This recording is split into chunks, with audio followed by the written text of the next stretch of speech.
Hello, नमस्ते, सत श्री अकाल और आज की गॉसिप में आप सबका स्वागत है। दोस्तों, आज हम गॉसिप करने वाले हैं एक पुरानी कहानी की। कहानी पुरानी है लेकिन कैरेक्टर बिल्कुल नए हैं और आपको सुन के बिल्कुल ताज़गी महसूस होगी। जी हाँ।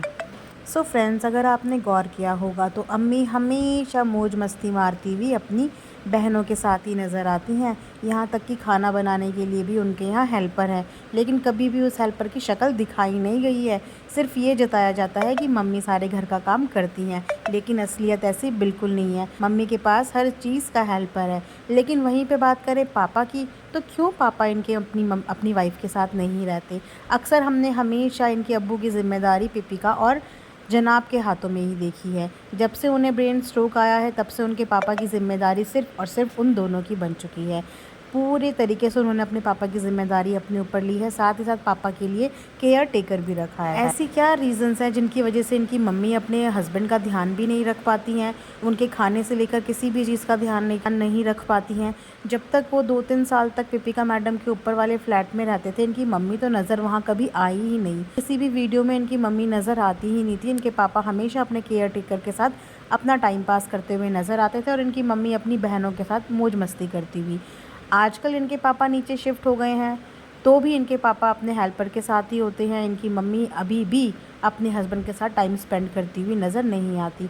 तो ऐसे क्या रीज़न्स है कि इनके मम्मी पापा के बीच में इतनी दूरियां हैं? हालांकि ये लोग हमेशा कैमरे के सामने उनको पास दिखाने की कोशिश करते हैं, वो भी अक्सर किसी सेलिब्रेशन के मौके पे। बट इन दोनों के बीच में इतनी नज़दीकियाँ नज़र आती नहीं हैं, क्योंकि इनकी मम्मी केयरिंग बिल्कुल भी नहीं लगती। खैर, हम इनकी मम्मी से उम्मीद भी कैसे ये सब कर सकते हैं, जिन्होंने अपनी बहू के पैरों की सूजन नहीं देखी, उनके पैरों की पायल देखी पर बहू के पैरों की सूजन नहीं देखी, बहू की हालत नहीं देखी पर बहू के हाथों का खाना ज़रूर देखा है। वो अपने हस्बैंड को किस तरीके से संभाल लेंगी।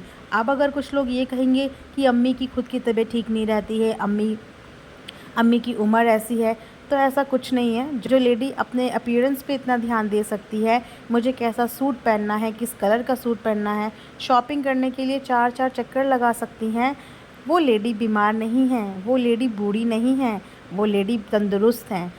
तो अपने हस्बैंड का ध्यान तो एक औरत को हमेशा रखना ही चाहिए, चाहे वो किसी और का रखे या ना रखे। लेकिन लगता है जनाब ने अपनी अम्मी को ना कुछ ज़्यादा ही सराखों पे बिठाया हुआ है। लेकिन इस वजह से कहीं ना कहीं पिपिका मैडम के सर के ऊपर कुछ ज़्यादा ही जिम्मेदारियां आ चुकी हैं, क्योंकि अब उनके पास एक बेबी भी है। फ़िलहाल उनकी जिम्मेदारियां डाइवर्ट हैं क्योंकि घर का रेनोवेशन का काम चल रहा था, लेकिन काम अब कंप्लीट होने वाला है, तो लगता है वापस से इनके फादर इन लॉ इनके पास ही आ जाएंगे और फिर से पिपिका मैडम के ऊपर जिम्मेदारी आ जाएगी। खैर, इस बात में पिपिका मैडम की तारीफ़ ज़रूर करेंगे, वो अपने ससुराल के हर रिश्ते का बहुत ही अच्छे से ध्यान दे रही है। लेकिन वहीं पे इनके ससुराल वाले बहुत ही ज़्यादा आलसी हो चुके हैं। इनको थोड़ा सा गियर अप होने की ज़रूरत है और जनाब को थोड़ा सा अपनी बीवी पे रहम कर लेना चाहिए और अपनी मम्मी को बोल लेना चाहिए कि थोड़ी बहुत चीज़ें वो भी कर लिया करें, अच्छा लगेगा। बहू के ऊपर इतनी सारी डिपेंडेंसी ठीक नहीं होती। ये था मेरा आज का एक रिएक्शन। आई होप आपको पसंद आया होगा। Thanks for giving your time to आज की गॉसिप।